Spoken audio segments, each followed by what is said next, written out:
About 1 in 4 Americans carry more credit card debt than emergency savings, according to a survey by Bankrate.com. And that puts a lot of people on the brink of big financial trouble. Local 12's Sheila Gray has some basics on wiping out the debt and preparing for a rainy day in this Family 411 report.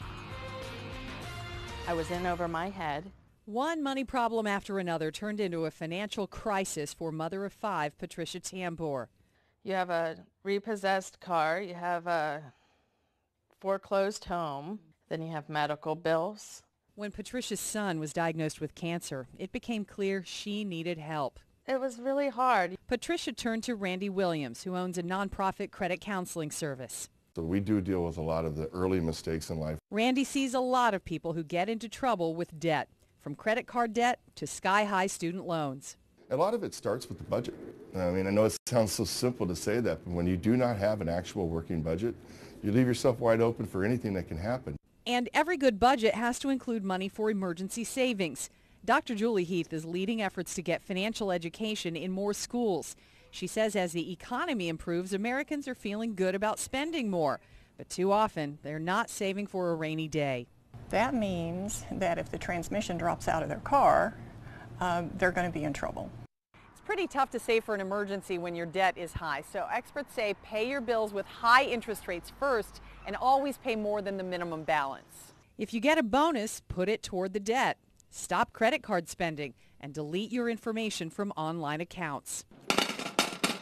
Patricia says she wishes she had learned money lessons earlier, so she's working on her kids now.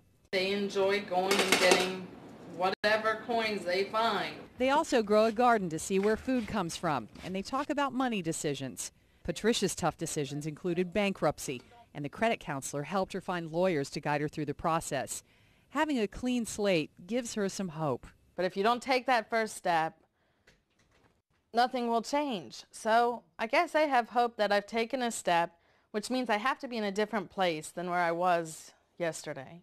It's really not a 4-letter word. Financial experts say debt isn't a bad thing. Just make sure you can pay it off in a timely manner. If a credit card is in your financial arsenal, that means paying the full balance every month. Then you can pay yourself to prepare for that rainy day. Sheila Gray, Local 12 News. Now, sometimes you can negotiate with creditors to get help consolidating debt. If you need help, look for a nonprofit credit counselor because many don't charge fees. Just make sure you meet with them face-to-face. We have a link to government tips for finding one on local12.com.